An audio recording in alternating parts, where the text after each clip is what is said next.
Bom dia. Estamos aqui dando início a mais um webinário da Sparex Arco. Sejam todos muito bem-vindos.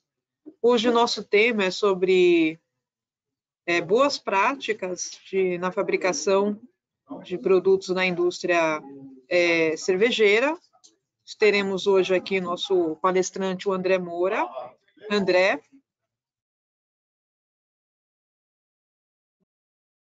Bom dia a todos. Se você quiser se ligar. Isso, exatamente. Então, bom dia a todos. Bom dia a todos. A gente já vai começar. A gente marcou esse webinário agora aqui para as 11 horas, né? Meu nome é Márcia Kobarg, eu sou a moderadora aqui de vocês, vou estar acompanhando aqui. Eu vou explicar aqui rapidamente, né? O André vai compartilhar a tela dele aqui. Eu vou explicar rapidamente como é que a gente vai fazer esse webinário aqui hoje.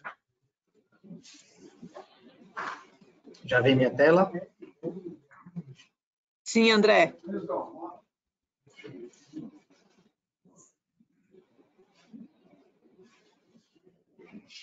Perfeito, então, André.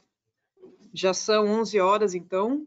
Então, o tema hoje do nosso webinário é melhores práticas de sistemas de vapor e condensados aplicados na indústria cervejeira, tá? Pode passar o próximo, André. Estou tentando.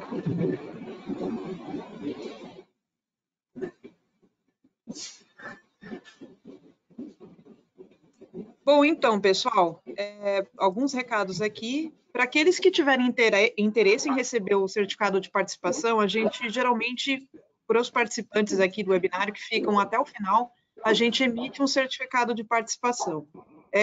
Então, ao final desse webinário, que deve encerrar ali por volta do meio-dia, vocês vão receber um link com uma pesquisa de satisfação, e quem responder essa pesquisa é que vai receber esse certificado, tá? Depois de mais ou menos uns 2 dias, aí até sexta-feira, a gente está enviando esse certificado para vocês. Vamos lá. Então, como é que vai funcionar? Então, esse webinário tem uma duração de 60 minutos, 50 minutos o André vai estar e eu vamos estar apresentando, e a gente vai deixar uns minutinhos aí para as perguntas aí que vocês tiverem, tá? No final. Eu tenho uns 10 minutos para vocês conseguirem ter resposta das perguntas aí que vocês tiverem, tá? Eu vou pedir para todo mundo deixar o microfone desabilitado para que a gente não tenha ruído durante a apresentação, tá bom? Tem ali também, vocês vão ter um campinho para fazer as perguntas de vocês, vai ter um campo lá para vocês digitarem a pergunta. Então, se tiver algum tempo, eu vou procurar não interromper esse webinário. E aí, no final, naqueles 10 minutinhos, é que eu vou fazer as perguntas que forem digitadas aí por vocês ao longo do decorrer aí da apresentação do André, tá bom? Então, o apresentador aqui, como eu falei, é o André Moura, ele vai se apresentar ali daqui a pouco novamente, né? Ele é gerente territorial da região Nordeste da Sparex Arco. Ele já possui mais de 22 anos de experiência em sistemas de vapor e condensado, é um engenheiro, né, com pós-graduação. Aqui está o telefone e o e-mail dele, no final a gente vai repetir essas informações, tá? E está aí o André. Bom, a gente sempre inicia o nosso webinário aqui, ou qualquer apresentação aqui na Sparex Arco, a gente tem um hábito, né, de começar sempre com um momento de segurança. Então, a gente escolheu um tema aqui, já que está todo mundo sentado aqui na frente do computador, a gente escolheu um tema aqui para falar da postura correta ao se sentar, para que a gente não tenha lesões aí, tenha problema de LER, né, que são as lesões por esforço repetitivo, né, e problemas na coluna em geral. Então, prefira sempre ambientes neutros, com superfícies não refletoras e com pouco ruído, né? Regule o brilho do monitor, para não ter problemas na visão também. O teclado tem que estar diretamente à sua frente, conforme está a imagem aí, tá, pessoal? Isso aqui, a imagem é o que mostra aqui, a postura ideal. onde tem que ficar o computador, teclado, a altura da cadeira, a altura do monitor, né, e etc. Né? O mouse tem que estar próximo ao teclado, no mesmo nível, os joelhos discretamente abaixo do quadril, pés apoiados no solo ou com descanso de pés para aquelas pessoas que são mais baixas, né? É sempre bom colocar esse descanso de pé. Utilize a iluminação adequada e luz indireta, de preferência. Os ombros e quadris devem estar alinhados. Acho que está todo mundo aí se arrumando aí na cadeira agora, nesse momento, porque eu mesma estou fazendo isso. Inclusive eu. O punho em uma posição neutra, sem dobrar. O encosto tem que estar adequado à curvatura da sua coluna. O descanso de braço tem que estar na altura do cotovelo, aquelas cadeiras, né? A cadeira aqui que a gente tem muitas pessoas aqui têm aquele descanso, né? O ideal é que tenha esse descanso e que esteja na altura do cotovelo. E a altura do assento abaixo da patela, ok? Bom, vamos lá, André. Vamos lá, vamos começar com o nosso conteúdo aí, agora vamos começar, tá bom? Como eu falei, se vocês tiverem perguntas, digitem, e aí no final a gente vai deixar aquele tempo para responder as perguntas de vocês. Obrigado, Márcia. É com você, André. Desculpa. Obrigado, Márcia. Bom dia a todos. Como a Márcia comentou, né, me chamo André Moura. Estou aqui como gerente territorial da Sparexar no Nordeste. E aqui no Nordeste nós temos as filiais de Recife e Salvador de atendimento à região. Então, dando um pouco de uma introdução sobre a Sparexar, nós estamos aqui, Sparexar, fazemos parte de um grupo que é a Sparexar Engineering PLC, que é a nossa matriz inglesa, fica na Inglaterra, na cidade de Cheltenham.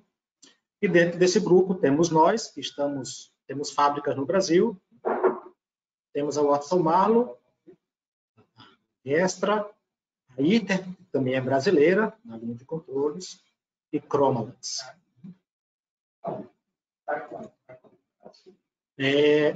Nós estamos, né, presentes, vamos falar assim, do loop de vapor, é o nosso carro-chefe. Então, desde a parte de geração, com sistemas, né, de controle em geradores de vapor, medições de vapor, né, medições de fluxo em geral, a parte de controles, né, e purgadores também, que eu acredito que seja a parte mais conhecida nossa, a parte de bloqueios em geral, os inversores, né, sistemas engenheirados, que seriam sistemas já montados, né? E também estamos presentes na parte de processos, né? Desde petroquímica, e alimentício, farmacêutico, né? Outros mais têxtil. E tudo isso também fazemos parte da parte de retorno de condensado, onde entramos também com sistemas, né, com vários tipos de bombeamentos para fechar esse ciclo. Né?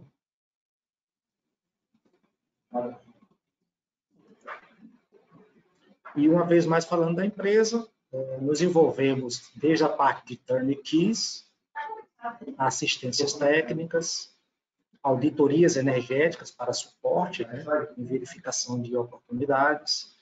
Também fazemos treinamentos, participamos de treinamentos, desde treinamentos pré-agendados, como nossos cursos, né, que voltaram a ser presenciais, ou também treinamentos dedicados internamente a clientes. Né, e também suporte no gerenciamento do projeto.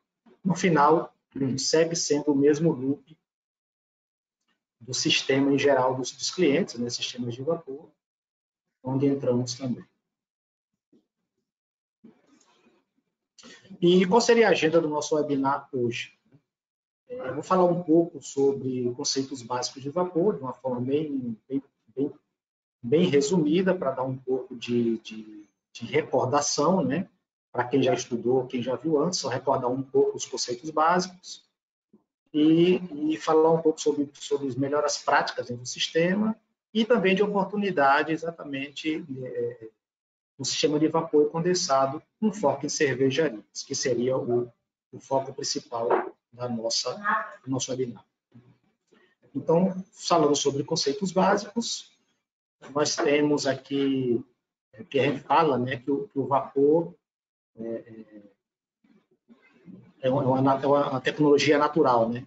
Às vezes, quem está de fora vê que é puramente vapor, mas nós não vemos só como vapor, e sim como uma tecnologia.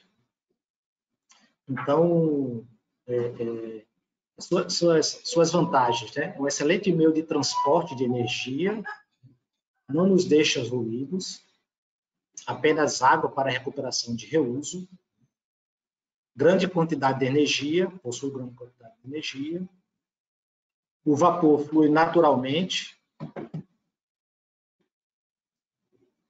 e ele tem uma eficiência de transferência de energia. Esses seriam os principais pontos positivos do vapor. E aqui, de uma forma bem simplória, e resumir, no nosso caso, nas cervejarias, nós temos vapor até aqui, até esse limite aqui, isso é o chamado vapor saturado, tá? E, obviamente, ele é gerado do início de água, em estado líquido, e uma vez...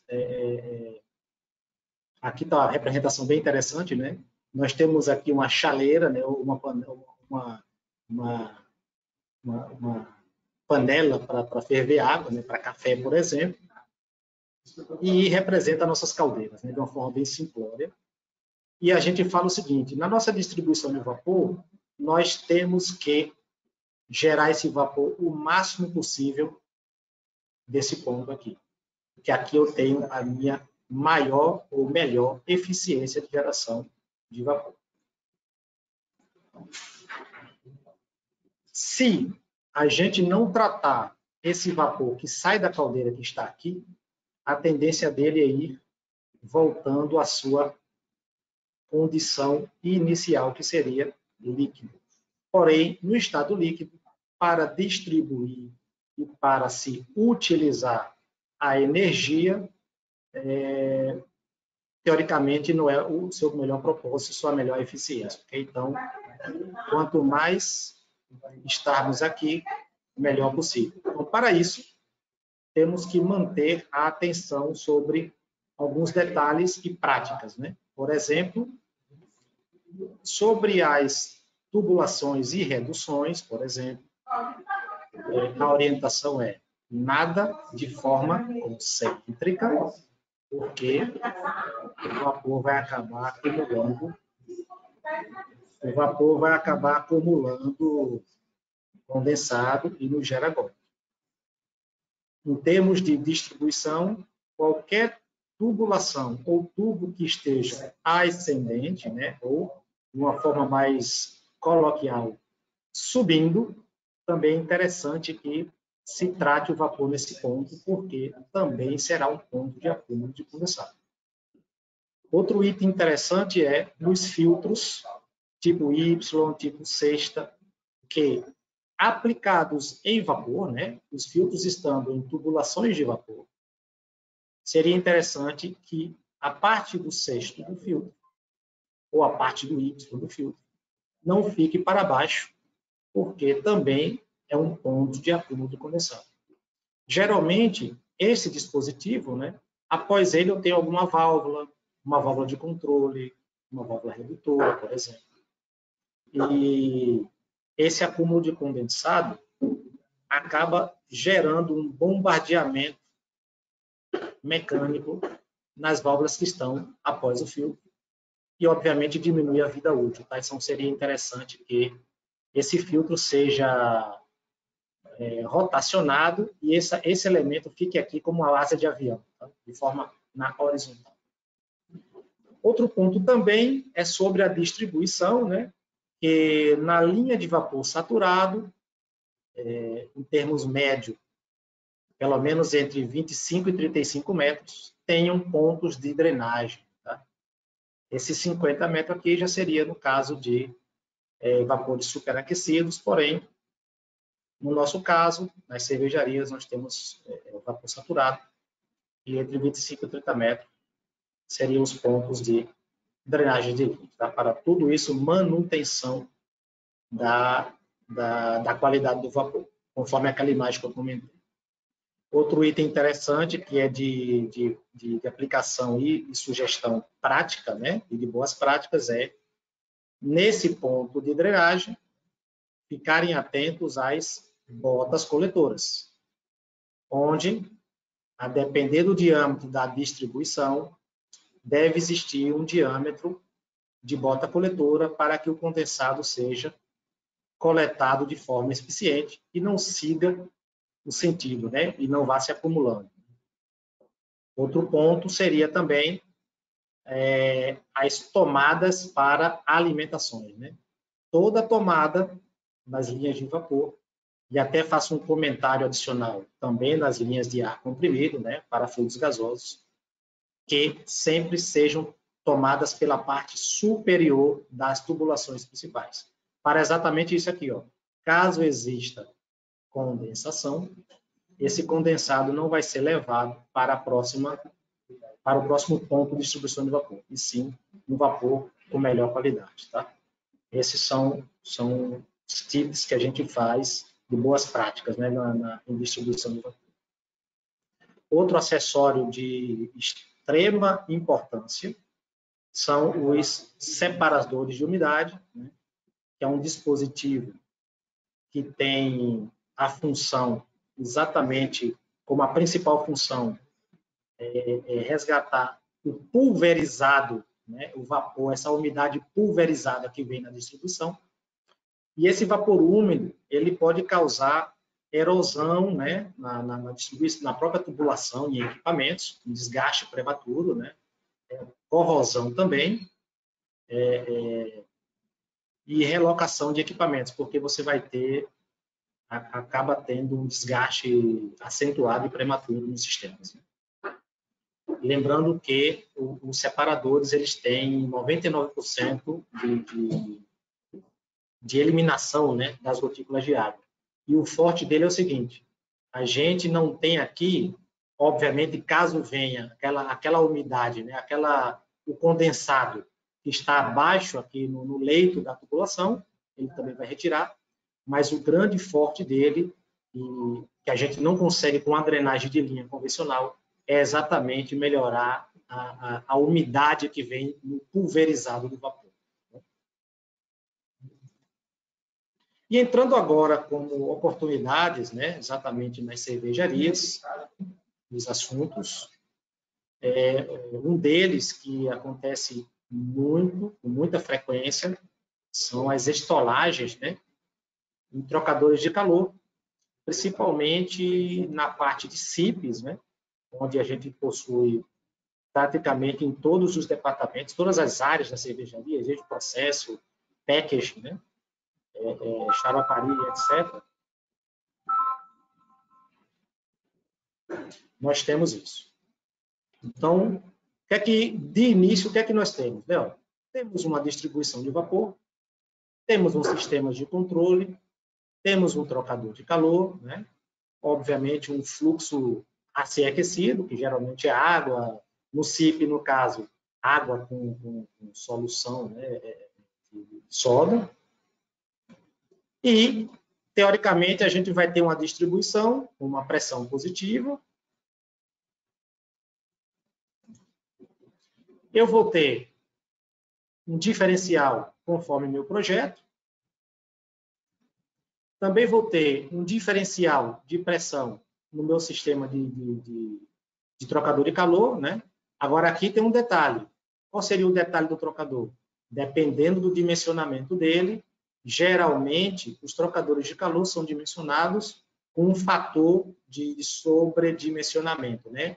Por exemplo, aqui de área de troca. Então, se a gente não tiver cuidado, esse superdimensionamento da área de troca também for muito excessivo, obviamente, o meu delta aqui também pode ser muito acentuado, né? Então, tem várias particularidades. Então, o que acontece? Teoricamente, se nada acontecesse, né, se eu não tivesse perdas, eu teria toda a distribuição de vapor a 8 bar, entrando aqui, trocando o calor, e, teoricamente, também saindo aqui, perfeito? Eu teria 8 bar após o trocador. Eu tenho o purgador, que vai fazer exatamente a drenagem do condensado gerado, porém, após o purgador, eu tenho uma linha de retorno de condensado a uma contrapressão de 2 bar. Isso se fosse o caso perfeito, né? Só que na prática, o que é que nós temos? Uma variação de modulação da válvula, porque, dependendo do set point do trocador, essa válvula vai começar a modular, tanto para mais como para menos, a sua abertura, e principalmente quando ela estiver no momento de fechamento, porque eu já estou atingindo o meu set point, né, de controle, a gente tem as pressões com variações, né? Então, uma vez a válvula modulando, todas essas pressões aqui alteram, uma vez condensando, também alteram, e essa pressão, exatamente após o trocador, já começa a ter uma variação. E essa pressão, a montante do trocador, do purgador, possivelmente possa estar menor do que a jusante, né, que após o purgador, e aí sim eu começo a não ter fluxo, que seria exatamente a estolagem, né, ou stall, é onde eu não tenho pressão positiva para se retirar o condensado. Tá? E aí segue o alagamento no trocador. Segue alagamento. Então, que consequências temos, né? Tendência de golpe de Ariete, corrosão, né? Porque eu tenho acumulação ou inundamento, né, do trocador. Um estresse térmico também, porque expande e contrai, porém o que acontece? Dentro do mesmo sistema, eu tenho uma área que está aquecida, outra área que fica resfriada, então eu tenho aqui um estresse térmico muito grande. A tendência é ter um desgaste devido ao golpe, estresse térmico, então uma tendência de vazamentos, né, nas juntas, principalmente no caso de trocadores tipo placa, por exemplo, que tem as juntas, né, ou gachetas, né. Também incrustações, porque esse acúmulo de condensado, né, nos tubos acabam gerando também incrustações, um subresfriamento, né, e também variações ou oscilações da temperatura controlada. A gente percebe um sistema em altas e baixas no controle do set point, tá? São possíveis problemas de stall point. E aí, assim, soluções, né? Potenciais soluções para isso. Primeira é a parte mais fácil. Eu pegar e drenar o condensado para o ralo, né? Geralmente a gente tem uma válvulazinha antes do purgador e abrir e jogar para a atmosfera. Porém, obviamente, nós estamos perdendo condensado. Reduzir ou eliminar a contrapressão, né? Então, assim, checar se a contrapressão após o purgador, se ela está realmente adequada. Aqui seria muito importante serem instalados manômetros nos sistemas de retorno de condensado, porque ajudam bastante na análise dessa contrapressão, se ela está muito alta ou se ela está considerada normalizada, por exemplo. Né? E entendemos, na prática, se existe um stall point ou não. E também um ponto que se trabalha muito são os sistemas de bombeamento. Né? Obviamente, tanto da parte com bomba elétrica, depende de cada situação, porém, geralmente a gente aplica mais os bombeamentos localizados, que seriam os bombeamentos auto-operados. Tá? Seriam esses tipos de exemplos aqui. Que os limites são os tamanhos, né? Mas a gente tem esses equipamentos que são instalados nos trocadores de calor diretamente e são purgadores de bombeamento. Em caso de estolagem, né, de stall point, o sistema trabalha como bomba. E em casos de volumes, né, ou vazões muito grandes que ultrapassam a capacidade do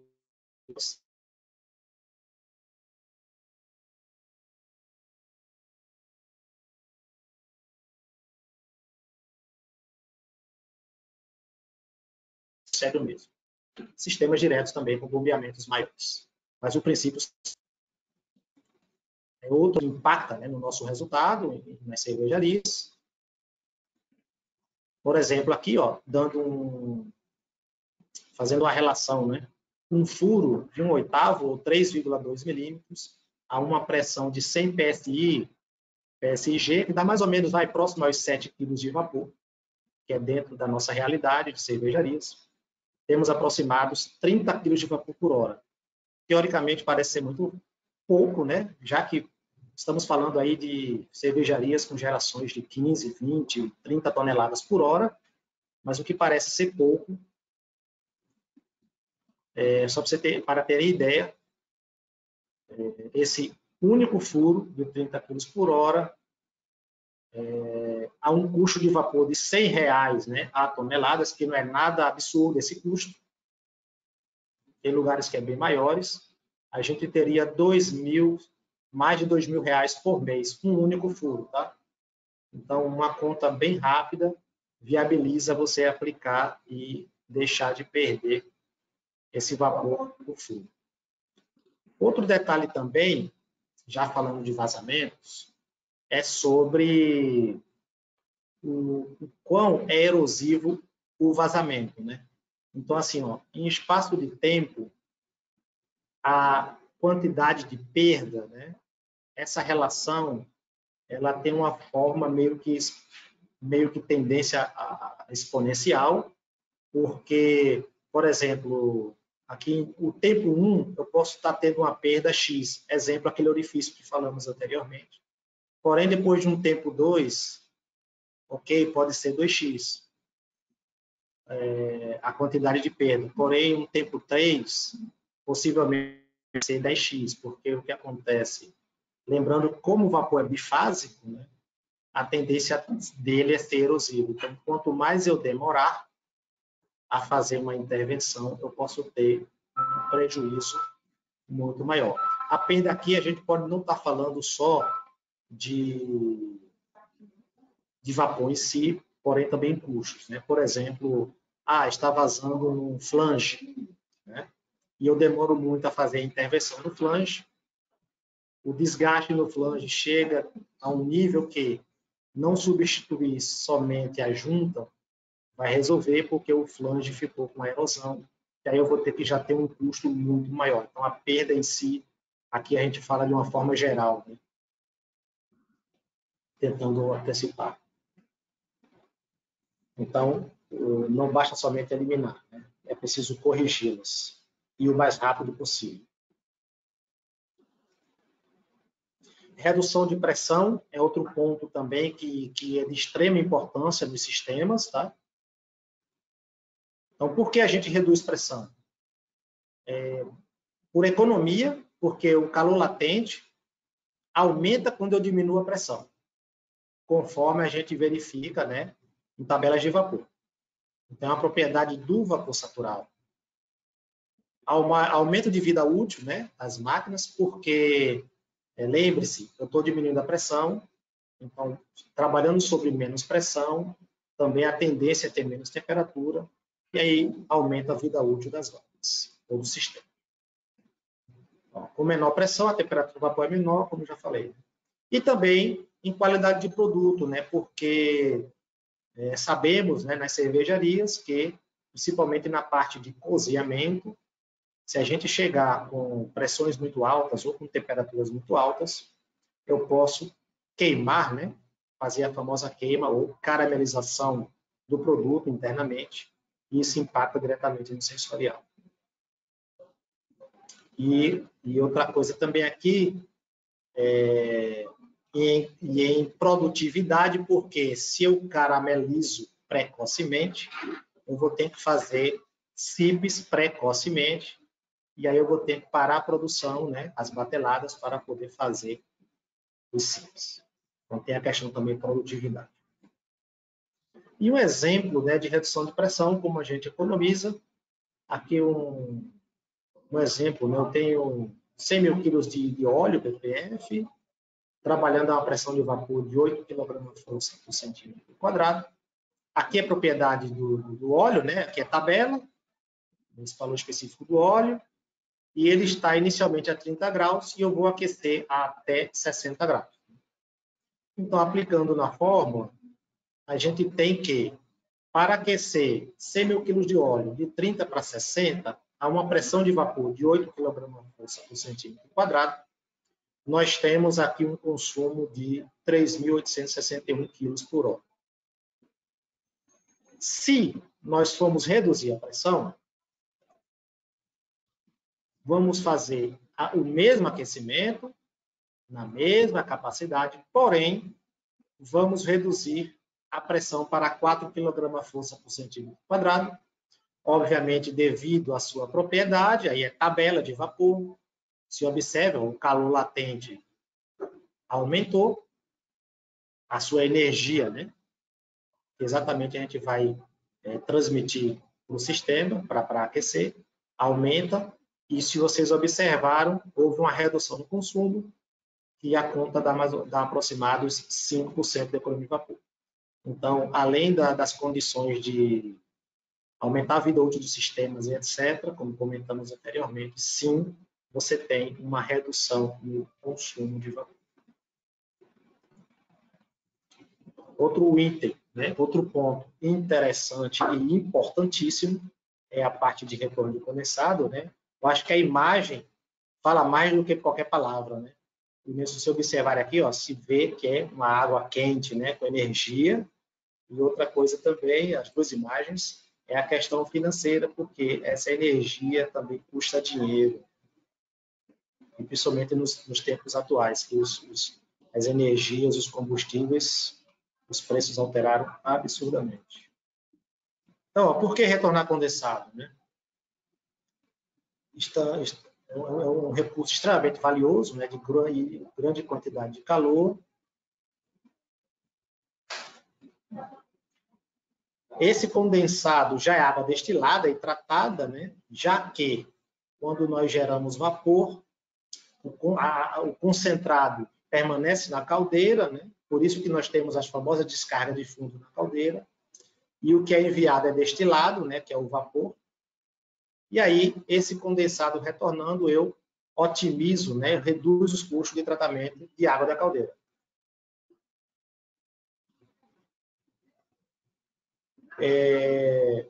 O alto custo do desperdício desse condensado para o meio ambiente é algo que não faz qualquer sentido financeiro, ecológico, térmico. Então, assim, estamos falando de água, né?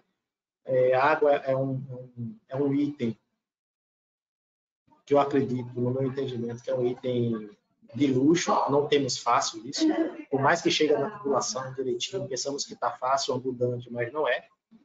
E a gente tem uma grande oportunidade aqui, que eu tenho diretamente essa relação para 1% de economia de combustível se aumentamos 6 graus Celsius a temperatura de entrada da alimentação da caldeira. Quer dizer, se eu consigo fazer um trabalho de retornar condensado, né, aumentar esse volume de massa, né, esse equilíbrio de retornar o máximo possível de condensado, e o meu sistema de acúmulo de condensado, que geralmente é o nosso tanque de condensado, né, ele aumenta a cada 6 graus que eu aumento ele, com o trabalho de retorno de condensado, a conta é 1% de combustível economizado diretamente. Lembrando, não é pegar vapor do sistema, injetar no tanque e aquecer. Isso não é economia. Okay? É você melhorando o balanço de massa, retornando o condensado. Você vai perceber e vai ver na sua conta a economia.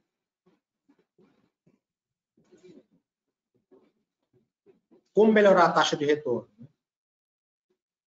Bem, para garantir, né, que o cálculo da taxa de retorno, o importante é, nós temos medição, conseguimos medir, né? Eu consigo medir o que eu gero de vapor, eu consigo medir a minha água de make-up, né, que é a água que eu complemento, que eu adiciono ao sistema.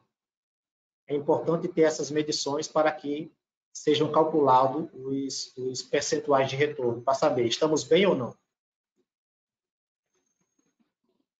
Outro ponto é importantíssimo que 100% dos purgadores e das bombas de condensado estejam operando adequadamente, né? Para isso, podemos também suportá-los com contratos de manutenção. Os purgadores, por quê? Se 100% dos meus purgadores ou algum percentual não estejam bem, se eles permitirem vazamento de vapor, esse vapor é o mesmo que vai seguir pela tubulação de retorno condensado e é o mesmo que vai sair pelas chaminés, né? Pelas saídas dos tanques de condensado. Aquela fumacinha lá que você vê, ele vai sair por ali. E lembrando que vapor, né, é 1 para 1. 1 quilo de vapor, eu tenho 1 quilo de água. Okay? Se eu perco vapor, eu estou perdendo água. E as minhas bombas são as bombas responsáveis para exatamente suportar o equilíbrio do volume de massa, retornando o condensado ao sistema de geração, que seriam os tanques de condensado. Se essas bombas não estão operando, seguramente você não está retornando condensado. Outro item também seria a parte de vapores reevaporados ou vapor flash, né? Existe uma oportunidade, que mais à frente vamos comentar, e se reduzir ao máximo essa quantidade de vapor flash, você também, melhora, né, esse percentual de condensado. Isso, no exemplo, você pode aplicar condensadores de vapor, né, sistemas de trocadores de vapor. E também, como a gente já comentou anteriormente, né, os trocadores de calor com purgadores de bombeamento, porque possivelmente o stall point, que comentamos anteriormente, é muito incidente, muito presente nos sistemas de trocadores de calor.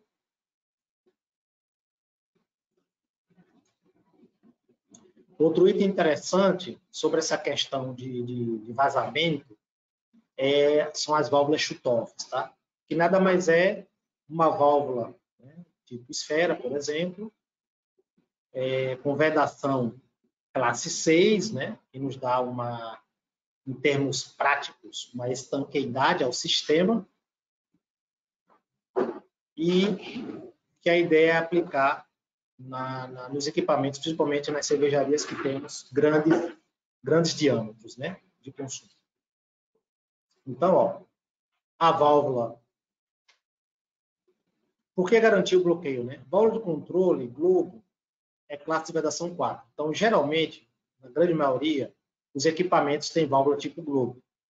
E a função dela é controlar ou temperatura ou pressão, né? Na grande maioria, principalmente nos equipamentos, nos cozinhadores, tinas e mosturas. E a sua função não é bloquear, e sim controlar. Outro ponto a sua classe de pressão é 4, tá? Desculpa, a sua classe de vedação, ela é tipo 4, ela não é estanque. Porque classe 4 é metal-metal, ok? Então, para segurança operacional, né, quando você não veda, o sistema fica aquecido. Para a qualidade, né, principalmente nas tinas e nos cozinhadores, o sistema fica aquecido, previamente aquecido. Quando o produto entra, já pode gerar aquela queima que comentamos inicialmente, ou uma caramelização. E na economia, porque já que o sistema está parado, não deveria estar consumindo vapor todo o tempo. Controle de temperatura é outro ponto também. Esse é um detalhe que uma oportunidade grande são nas lavadoras, né? Lavadoras de garrafas que possuem principalmente esse problema de trocador furado, né? Contamina o condensado, com soda, por exemplo, e o paliativo é o condensado ser jogado por ralo. Solução seria, obviamente, eliminar o vazamento do trocador de forma rápida possível, para garantir que não contamine a caldeira. E outro ponto também é que nas lavadoras, o importante é que existam bombas de condensado para que suportem o retorno de condensado até a geração de vapor, já que a gente tem grandes distâncias, né? E, geralmente o sistema estola porque, lembrem que as lavadoras têm controle de temperatura. E a temperatura em si, tem também um detalhe que seria muito importante, possuir um controle preciso, porque para uma vazão, por exemplo, a 2 bar de pressão de 2.650 kg de uma lavadora, aqui a gente está falando de uma lavadora de médio, aí 60 mil garrafas, se a gente tiver 2 graus, apenas 2 graus sequer, na temperatura acima do set point, a gente pode estar falando num aumento de 190 kg por hora no consumo, que teoricamente parece ser pouco, porém, isso incrementa aqui mais de 7% de aumento no consumo desse vapor. Aos mesmos R$100 a tonelada, a gente tem um custo aproximado de R$68 mil ao ano. Então, assim, dá para fazer um cálculo e suportar vocês em ter um controle mais preciso, porque se paga essa aplicação ou esse upgrade, tá, de controle mais preciso nas lavadoras, ok? Esse seria o ponto. O vapor flash, né, que é um item extremamente importante. Aqui, para dar um exemplo, né, a gente tem aqui um equipamento que consome 1.000 kg de vapor, e esse equipamento ele recebe vapor a 4 bar, e esse condensado vai ser drenado a uma pressão atmosférica, ok? Então, o que acontece? Em relação à massa, meu condensado, eu vou ter 900 quilos e eu vou ter 100 quilos de vapor, que seria o vapor flash ou vapor reevaporado, ok? É o mesmo conceito.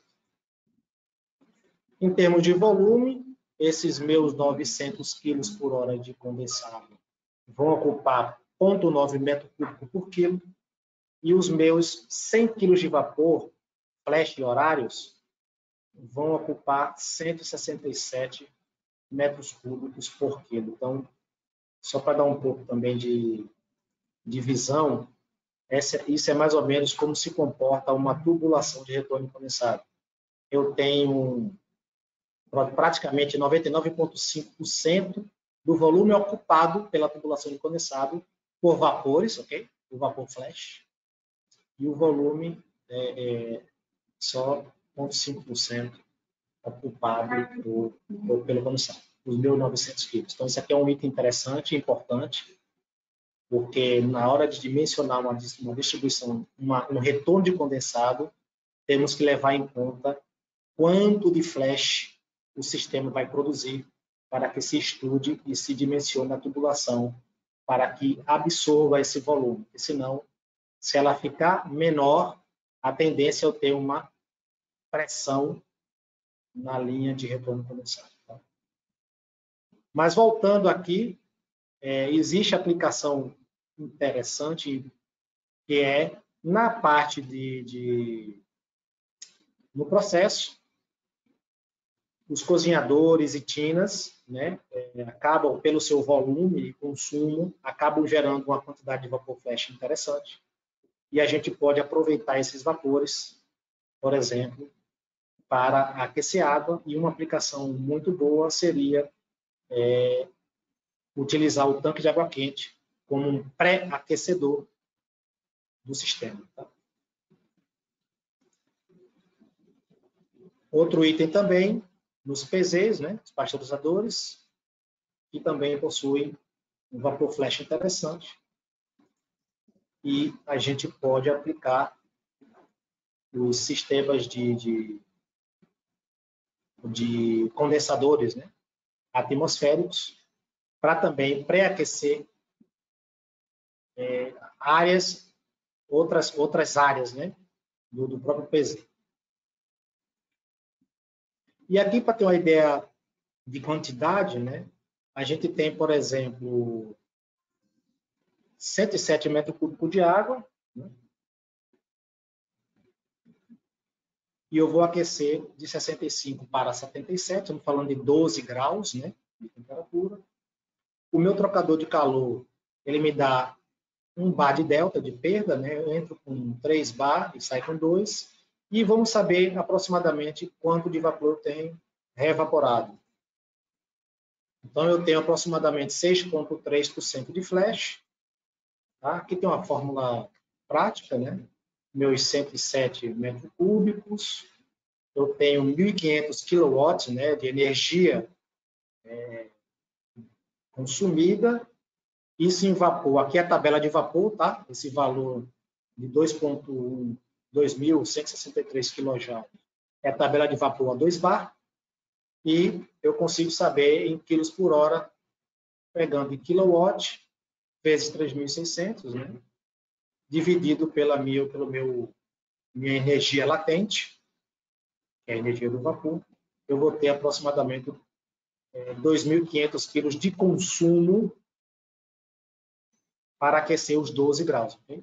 Porém, o meu flash é 6,3%, então eu tenho 6,3% de 2.500, 157 quilos de vapor flash. Né? Isso me daria 24 horas por dia, 25 dias. Aí é uma questão só agora de aplicar nas condições reais, né, de uso, mas nós temos aí interessantes aí aproximadamente a R$100 a tonelada, que depende do fluido, depende do combustível. Tem casos aqui que podemos falar de 200 até R$300 a tonelada, hein, em alguns casos, tá? Indústrias, né, que estão consumindo a gás, por exemplo. Então, temos aqui oportunidades entre 100 ou 300 mil reais ano só aplicando flash. E também a parte de água, né? Esses 157 quilos também é água, e teria mais um ganho aí. Okay? Controle de vapor em cozinhadores também, né?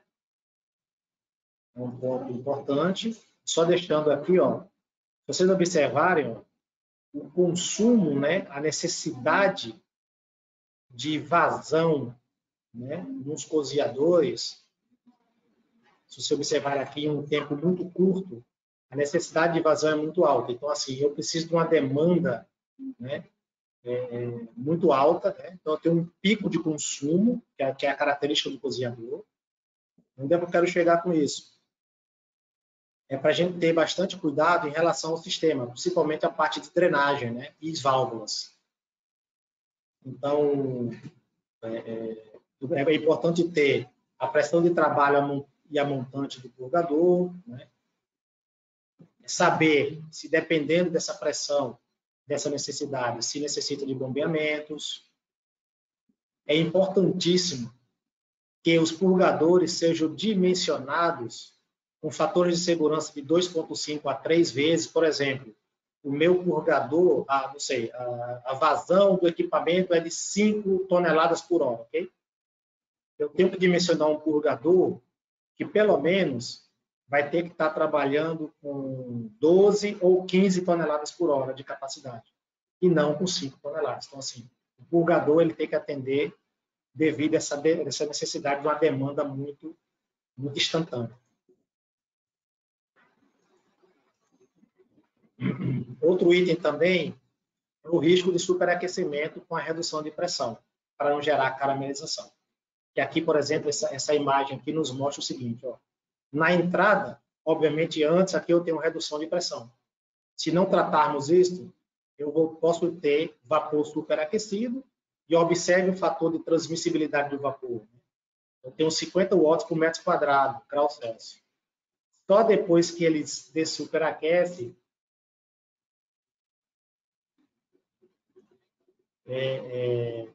eu vou ter, quando ele está saturado, né? Observe que a propriedade dele de transmissibilidade aumenta para 1.200 watts por metro quadrado. Então, assim, é importante que o vapor seja saturado no sistema, para eu ter performance de condutividade térmica, né? Performance de transferência térmica. Perfeito? E outro ponto também é esse, que é o dimensionamento dos purgadores, para eu ter exatamente a performance de aquecimento desejado.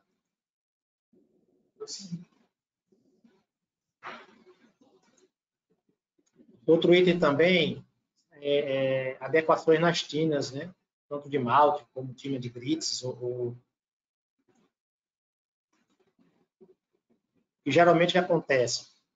Geralmente acontece acúmulo de condensado entre fabricos e entre rampas e patamares. Eu preciso ter precisão nos patamares, né? A temperatura é fundamental para o processo. E aí, ó, esse condensado remanescente, ele pode ter calor suficiente para aumentar a temperatura do mofo de forma indesejada. Então, assim, se ele se permanece na tina, ele também atrapalha. E também esse condensado que fica na tina, né, remanescente, também pode causar golpes, né? Como a gente tem casos de tinas desgastadas, né, e sofrendo trabalhos de soldas frequentes devido a golpes frequentes e corrosões, tá? E aqui um exemplo aqui, né? Geralmente aqui as tinas têm várias entradas de vapor e várias saídas de vapor, né? Então, o que é que tem que ser feito? A gente tem que ter, ó, o ideal é, para cada saída de condensado, deva ter o seu purgador individualizado, tá? Essa é a melhor prática, nada coletivo para evitar acúmulos. E outro ponto também é, no momento das rampas, né? E chega no patamar, quando chega nos patamares, a válvula de controle está fechada, né? E aí eu não tenho pressão motriz e esse condensado ficam acumulados na própria tina em si e acumulado no sistema. Então, geralmente, sugerimos que se adicione um dispositivo para exatamente nesse momento, esse condensado, quando eu estou com a tina fechada, eu tenha essa recepção, né? Que esse condensado venha, entre nesse volume e seja bombeado e não fica acumulado nas tinas. Então, eu evito exatamente os golpes e danos, né, mecânicos nas tinas. Então, seriam esses dois tipos de sugestão. Purgadores individualizados para as saídas e o sistema auxiliar de retorno de condensado para exatamente no momento do trabalho das rampas e patamares. Porque na prática acontece muito com a operação. Para evitar os golpes, a gente abre os bypasses e aquelas pequenas tubulações de meia ou 3/4 de polegada ficam sempre abertas, jogando o condensado fora. Eu acho que seria isso. Acredito que a gente finaliza aqui. Espero ter sido o mais claro possível. Entramos agora na parte de dúvidas e perguntas. Aqui está meu contato também, para caso precise de mais informações. Perfeito, então, André. Muito legal. Para aqueles, só para dar um recadinho antes da gente entrar nas perguntas, para aqueles que tiveram alguma dificuldade de ver a apresentação ou de ouvir, tá? Essa apresentação vai ficar gravada, a gente depois manda o link aí para vocês, vai ficar disponível para vocês assistirem quando quiserem novamente, tá bom? Então, vamos lá as perguntas, André. Aqui eu tive a pergunta aqui do Renan Schneider. Ele perguntou qual a porcentagem diária de retorno de condensado para se considerar que o sistema está eficiente. Qual a porcentagem diária de retorno de condensado? Para se dizer que o retorno está eficiente. Depende, a gente está falando isso entendo que seja de trocadores de calor, tá?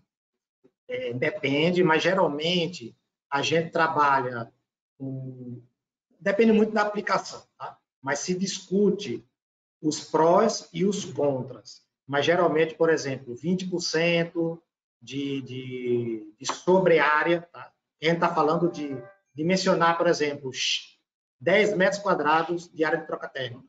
Porém, se discute entre 10% e 30% de sobre-área de dimensionamento para uma boa prática. Tá? Prática.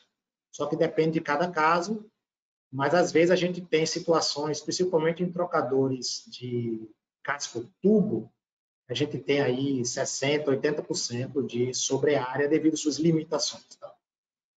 Não sei se respondi, qualquer detalhe a gente pode depois entrar em mais aprofundamento. Mais alguma pergunta, Márcia? Sim, André, desculpa, eu estava falando com o microfone fechado.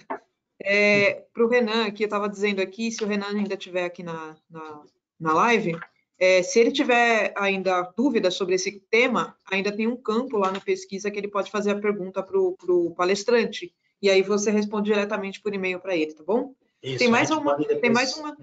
Uhum, perfeito. Tem mais uma pergunta. Qual a função de alguns visores de vidro colocado nos pontos de dreno de condensado após os purgadores termodinâmicos? Ok. Uma das funções é auxiliar, principalmente em alguns casos, né, a gente tem muita aplicação nas drenagens de distribuição de vapor, são suspensas. Em muitos dos casos, a gente tem as drenagens na parte superior e não é possível estar tão próximo para fazer inspeções e leituras pontuais, né? Então, os visores ajudam para que se permita a visualização do fluxo. Pelo menos se percebe que o purgador não está represando, que é um ponto crítico de você não manter a qualidade do vapor. Esse é um ponto crítico. Outro ponto também que se aplica muito aos visores são nos cozinhadores, né, e nas tinas, já que é importante você visualizar o fluxo de vapor, na verdade de condensado, para ter essa percepção de fluxo e ter uma análise visual, né, do funcionamento, porque às vezes, por exemplo, pode ocorrer casos de o purgador quebrar represando, que são purgadores de boia, e você automaticamente já identifica que não está tendo fluxo de condensado no visor e consegue fazer uma intervenção e não atingir perda de temperatura nas tinas e cozinhadores. Muito bem, André. Eu estou com mais uma pergunta aqui do Ivan Nakamura, apesar que ele falou que durante a sua apresentação você respondeu, mas de repente a dúvida de um pode ser de outro, né? Aham. A causa de vedações no final de linha de vapor é causada por golpe de ariete? Se sim, qual é a recomendação para evitar, já que no final de linha temos purgadores? Tu pode perguntar novamente? No caso de... Tá, a causa de vedações no final de linha de vapor é causada por golpe de ariete? Se sim, qual é a recomendação para evitar, já que no final das linhas temos os purgadores? Eu entendi vedação, é isso? Isso, vedação. Eu acho que é quando bloqueia, né? Tá. Quando A bloqueia. gente tem que ter... São dois sentidos, né? Quando a gente estiver falando de distribuição de vapor, o importante é que, como é aquecimento, todo equipamento que para de funcionar, o importante é que ele seja vedado, né, ou estancado de ter consumo de vapor, até por uma questão de segurança e outra questão financeira, para você não ter um consumo. Porém, uma vez que você fecha o vapor, você já não consegue retornar condensado. Então, mesmo tendo purgador, nesses casos, você teria que ter uma bomba para evitar esse alagamento. E outro ponto é na parte de distribuição, que os purgadores, né, na distribuição, eles têm um papel fundamental para a qualidade do vapor quando você distribui, né, manter a qualidade sistemática dessa distribuição.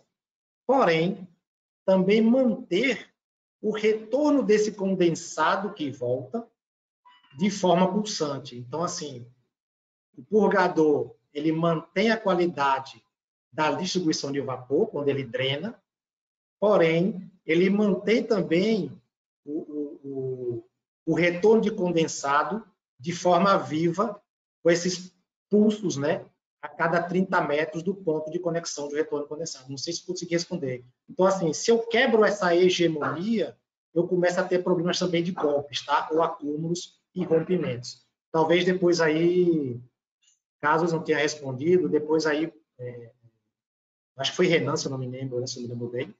Foi o Ivan. Foi o Ivan. Ivan. Qualquer Isso. detalhe, e mais no Pode fazer detalhe, na depois pesquisa. falando com ele pessoalmente. Tá bom? Show de bola. Tem mais uma pergunta aqui do Cauã, é a última pergunta, a gente só tem 1 minuto aí. O vapor flash pode ser reutilizado nas entradas das lavadoras para pré-aquecer as garrafas? Como é o reaproveitá-lo?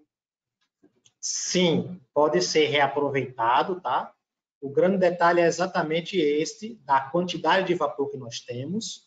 Porém, sim, a gente falou do PZ, mas a lógica segue a mesma. É só uma questão de estudar, por exemplo, quais tanques são aquecidos, quais as temperaturas, e a gente fazer a injeção, obviamente com todo o cuidado para não ter contaminação, de algum retorno de soda, né, na tubulação de injeção de vapor. Porém, sim, pode ser aplicado. É uma ótima oportunidade.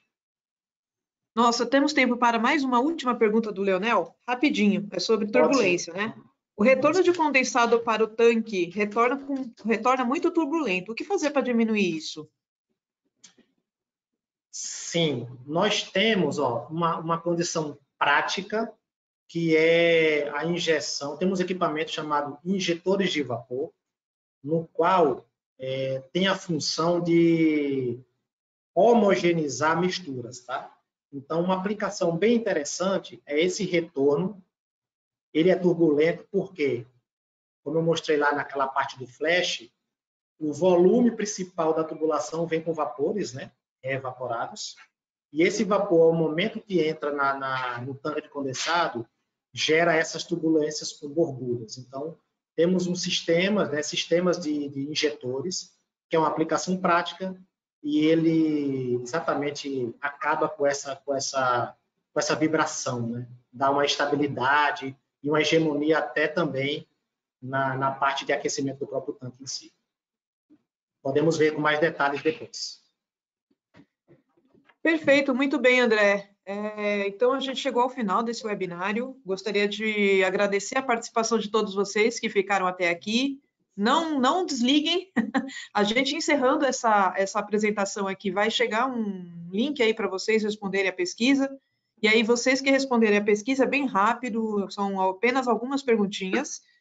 Não leva mais que 5 minutos.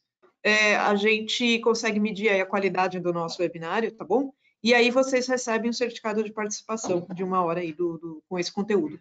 Ok, pessoal? André? Ok. Obrigado, Márcia. Obrigado a todos pela participação e estamos à disposição. Perfeito. Encerrando, muito obrigada. Obrigado.